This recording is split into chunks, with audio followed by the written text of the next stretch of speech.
Hello दोस्तों, आज हम देखेंगे प्रकाश का अपवर्तन।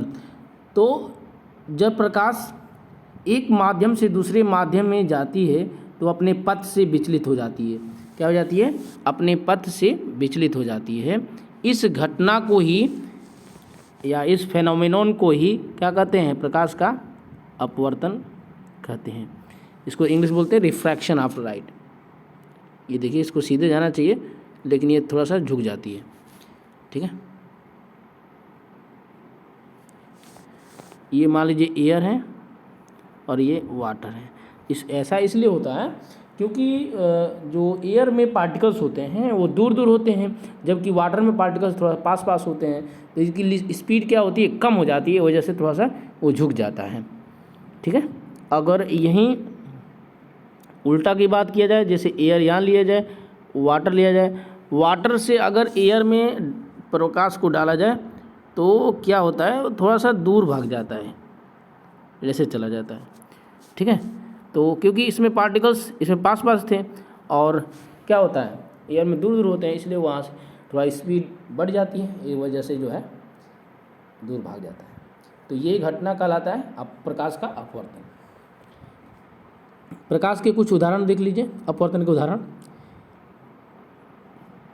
पहला, प्रकाश के अपवर्तन के कारण स्विमिंग पूल का तल वास्तविक स्थिति से विस्थापित हुआ प्रतीत होता है, थोड़ा सा उठा हुआ प्रतीत होता है ऊपर की तरफ। पानी में आंशिक रूप से डूबी हुई पेंसिल वायु तथा पानी के अंतर पृष्ठ पर टेढ़ी प्रतीत होती है। कांच के गिलास में पड़े हुए नींबू वास्तविक आकार में बड़े प्रतीत होते हैं। कागज पर लिखे शब्द गिलास स्लैब से देखने पर ऊपर उठे हुए प्रतीत होते हैं, क्योंकि उसमें अपवर्तन की घटना होती है। ठीक है, चलिए अब कांच की आकार लिखा है ना, ये कांच की आयताकार स्लैब से अपवर्तन किस प्रकार हुआ। तो देखिए यहाँ पे क्या है कि यहाँ पे एक सरफेस हो गया, यहाँ से क्या होगा, प्रकाश जब एयर से वायु से अंदर कांच में एंट्री करेगा तो थोड़ा सा मुड़ जाएगा, झुक जाएगा, क्योंकि इसमें पार्टिकल्स थोड़ा पास पास हो जाएंगे, स्पीड कम हो जाएगी। फिर से यहाँ फिर दूसरी बार क्या होगा, यहाँ पे रिफ्रैक्शन होगा तो थोड़ा सा दूर भाग जाएगा। ये घटना होगी, दो बार इसमें रिफ्रैक्शन की घटना होगी। चलिए आगे देख, अब देख लेते हैं प्रकाश के अपवर्तन के दो नियम क्या होते हैं। तो इसमें प्रकाश के अपवर्तन के दो नियम है। पहला नियम है आपतित किरण, अपवर्तित किरण तथा दोनों माध्यमों को पृथक करने वाले पृष्ठ के आपतन बिंदु पर अविलंब सभी एक ही तल में होते हैं। दूसरा है प्रकाश के किसी निश्चित रंग तथा निश्चित माध्यमों के युग्म के लिए आपतन कोण की ज्या तथा अपवर्तन कोण की ज्या मतलब होता है साइन का अनुपात स्थिर होता है। इस नियम को स्नेल का अपवर्तन का नियम कहते हैं।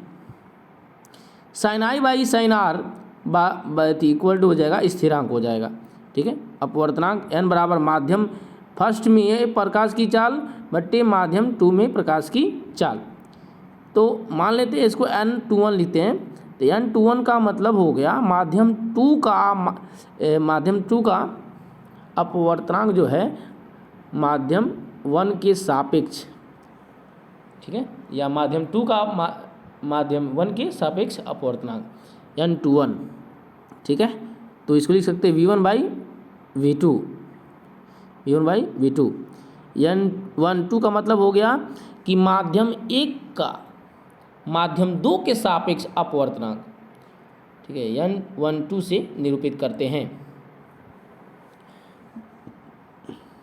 n12 बराबर v2 बाई v1 हो जाएगा। ठीक है, निरपेक्ष अपवर्तनांक क्या होता है? यदि माध्यम एक निर्वात या वायु है तथा माध्यम 2 का अपवर्तनांक निर्वात के सापेक्ष माना जाता है, यह माध्यम का निरपेक्ष अपवर्तनांक कहलाता है।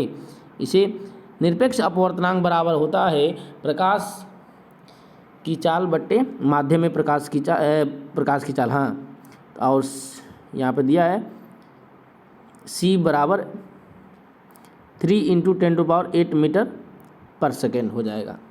ठीक है, अब देखिए हीरे का अपवर्तनांक सबसे अधिक होता है, हीरे का अपवर्तनांक सबसे अधिक है, हीरे का अपवर्तनांक 242 है।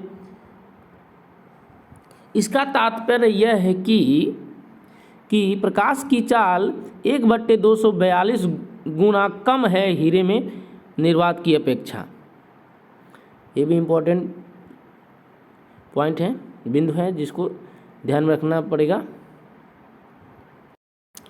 अब देख लेते हैं कि प्रकाश का सघन